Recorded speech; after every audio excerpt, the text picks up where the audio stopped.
Oke, mari kita bedah sebuah fenomena yang jujur aja agak membingungkan dan ironis banget. Kita akan membahas paradoks yang dialami oleh banyak pekerja migran kita begitu mereka kembali ke Indonesia. Nah, ini dia pertanyaan utamanya.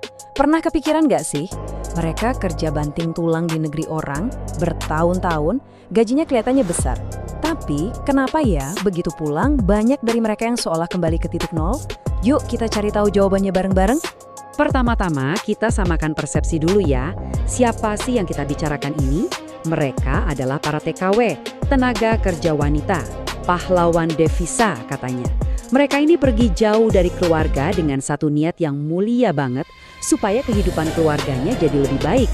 Tapi sayangnya, niat tulus ini seringkali dihadapkan pada kenyataan yang, wah, jauh dari harapan. Oke, kita masuk ke babak pertama. Ini adalah kisah tentang gimana mimpi yang dirajut dari tetesan keringat bisa hilang gitu aja. Sumber kita menggunakan sebuah perumpamaan yang kena banget.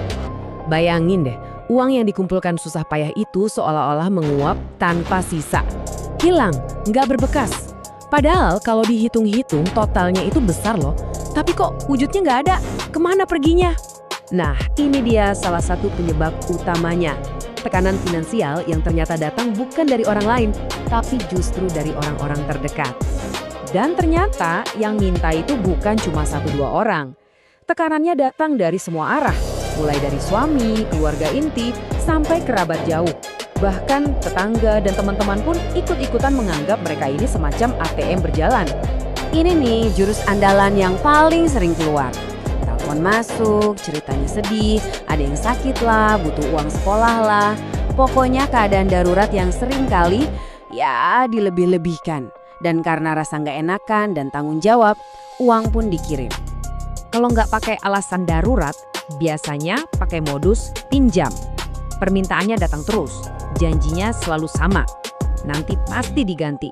Tapi faktanya, menurut sumber kita, janji itu hampir nggak pernah ditepati. Uang itu ya hilang aja, dianggap pemberian. Makanya sumber kita pakai satu kata yang nusuk banget untuk menggambarkan fenomena ini. Benalu. Tahu kan benalu? Numpang hidup, nyerap semua saripati inangnya sampai kering.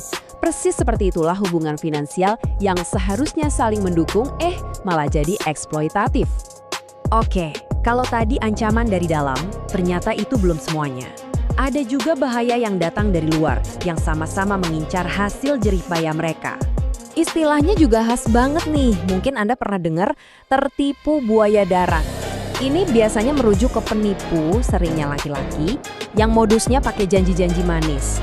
Entah itu janji dinikahi, hubungan serius, pokoknya tujuannya satu, menguras harta mereka.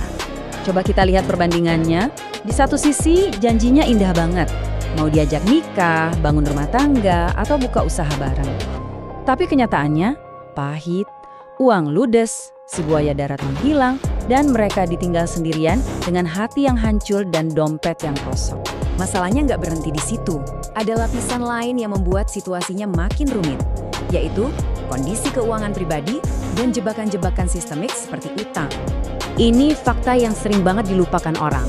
Banyak dari pekerja migran kita itu startnya bukan dari nol, tapi dari minus. Iya, minus puluhan juta. Kenapa? Karena mereka harus pinjem uang dulu untuk biaya agen, tiket, dan segala macamnya. Jadi, tujuan mereka di awal-awal kerja itu bukan buat nabung, tapi cuma buat bayar utang. Terus, kalaupun ada sisa tabungan pas pulang, apa yang terjadi? Siklusnya seringkali begini. Karena di kampung halaman belum ada penghasilan tetap, ya tabungan itulah yang digerogoti untuk biaya hidup sehari-hari. Lama-lama, pengeluaran lebih besar dari pemasukan. Dan, tabungan pun habis, kembali ke titik awal lagi. Tapi, biar adil, kita juga harus lihat faktor dari dalam diri. Sumber kita menyebutkan ada juga kasus di mana gaya hidup di perantauan jadi penyebabnya. Mungkin karena balas dendam atau mumpung ada uang, akhirnya uangnya habis untuk foya-foya dan belanja barang-barang mewah. Yang dibawa pulang pun jadi sedikit. Nah, sekarang mari kita satukan semua kepingan puzzle ini. Karena ternyata masalah ini bukanlah soal satu hal saja, melainkan sebuah lingkaran setan yang sangat kompleks. Jadi, ini bukan masalah tunggal. Ini masalah multifaset.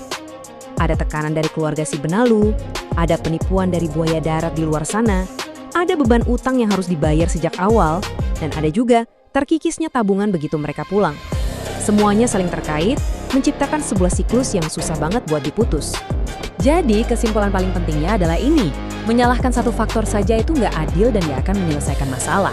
Ini adalah kombinasi dari berbagai tekanan, sosial, finansial, personal, yang bertemu di satu titik dan menghancurkan mimpi mereka.